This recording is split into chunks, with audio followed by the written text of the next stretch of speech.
All right, good evening, everyone. I thank you all for being here. The name of my TED Talk is How Your World Can Change by Taking the First Step. In this presentation, I'm going to talk about mental health and how taking the first step to triumph and trusting your ambitions can help you persevere through difficult times during life. First, I want to start with my experience with taking the first step. When I say taking the first step, I mean I was at the bottom of the staircase. I was in the worst state mentally, and I thought my life had no meaning. But then I came to understanding that I was the reason my life had no meaning. We all know the famous saying, life is what you make it. And I was making my life meaningless. So the first step was going up the staircase. Since I had no more steps down, I decided to go up and find happiness.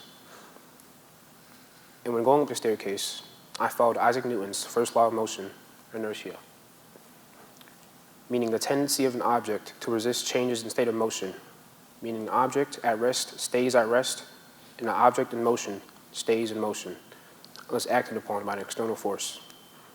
So when going up the steps, I didn't look back, and I wasn't going to let any external force stop me, because I only have two options: either letting my life stay meaningless, or changing my life for the better, and going up the staircase to success. In John Lennon's quote, he says, other plans. He's talking about the expectations and wants in life. For example, I know everyone has a moment when you thought an entire situation out and something completely different happened. That is life. In Mike Tyson's quote, he says, everyone has a plan until they get punched in the mouth. Although Mike Tyson was talking about a boxing match in this quote, you can apply this to life as a whole. He's saying that when you have a plan, you'll be facing obstacles. You'll be faced with obstacles. Or in other words, you'll be punched in the mouth. Mike Tyson and John Lennon come from completely different types of forms of art. Tyson being a boxer and Lennon being a musician, but great minds think alike. They both share the same concept that when trying to make the future you want in life, life will put problems in front of you, and if you can't deal with them, you will get punched in the mouth. When getting to high school, I had all these ideas and expectations, or in simple terms, other plans. And since I had just moved up from middle school, I had no idea what I was talking about. The same thing happened when I went from elementary to middle school, and the same thing will happen when I go to college. Also when I'm done with college. This happened because everyone is unique. We all as humans have unique experiences during our short lifetime. You can guess certain things to happen, but most things are what shape us to who we are. You can't guess your entire life, you can only live it. Last year during my freshman year, I wanted to be the perfect student, and I was scared that I would fail. I was too busy making other plans that life passed me by, and I got punched in the mouth. Everything went wrong, just like Murphy's Law states. Anything that can go wrong will go wrong, meaning the more you fear something of happening, the more likely it is to occur.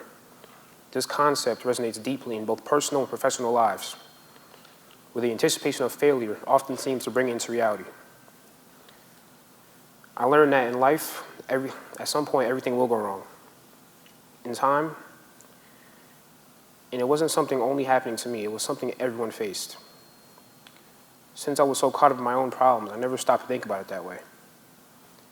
In life, the good times last forever and the bad times will last forever. But as long as you keep taking those steps up the staircase, you'll be able to do whatever you want in life.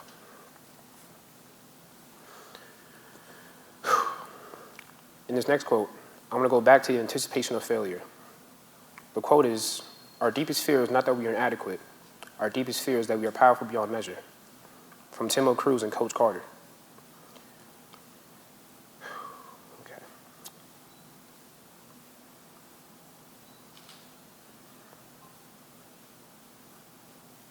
Sorry, my bad. The reason the anticipation of failure exists is not because we are inadequate or unable to do it. We know what we humans are capable of. We are powerful beyond measure.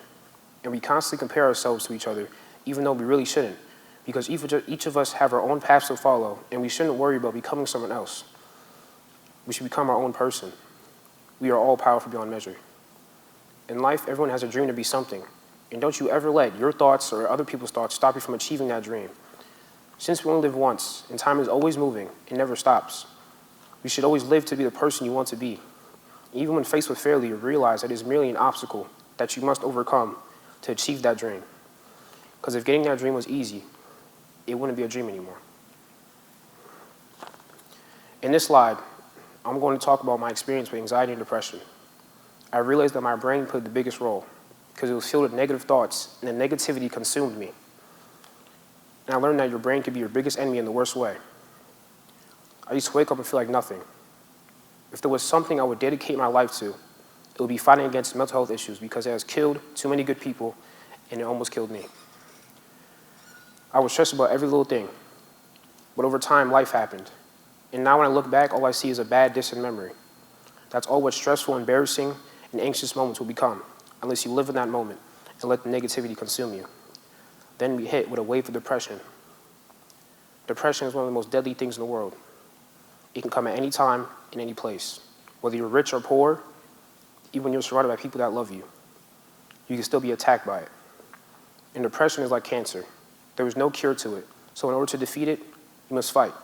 There was no other way. But when you win the battle, you start to see what you're capable of. And you come to the realization that all those feelings of depression were also merely obstacles to your success. This is the end of my talk. All I want people to know is, when life faces you with problems, take them head on. Because problems are like a double-edged sword. If you go around, you will get hurt. But if you go down the middle, you will find your solution. And when the smoke clears, and you start going up the staircase, you will find where you belong in society. Also, the staircase to success is always just around the corner. All you need to do is open your eyes and notice that you are not a sad story, and you're more than what you think, and your brain isn't always right. Always look for a person to talk to and never act on impulse. All it takes is one time to open up to save your life. All the talent and potential is in your face, but your brain can blind you with lies. That's how much power your brain has over you. Your brain can trick you easily into being consumed by the negativity. But like I said before, your brain isn't always right. Always get the second opinion, no matter how right you think you are. Also, never give up on what you love, because in the end, your loved ones are the last thing by your side. Never let temporary feelings affect long-term opportunity. And lastly, in my opinion, the meaning of life is finding your meaning for a living. Even if you feel like you haven't found it yet, never stop the search, because life isn't supposed to be easy. And that's it.